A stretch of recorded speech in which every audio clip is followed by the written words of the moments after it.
হরি হরি, রাধে রাধে, শুভ সকাল। আশা করি ভালো আছেন বন্ধুরা। সকালে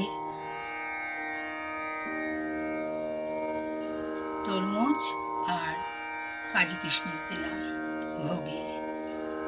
ভোগ দর্শনে দুর্ভোগ কাটে, এরকম শাস্ত্রে বলা আছে। আপনারা সবাই দর্শন করুন। আজ হনুমান জয়ন্তী। জয় জয় শ্রী শ্রী হনুমানজি।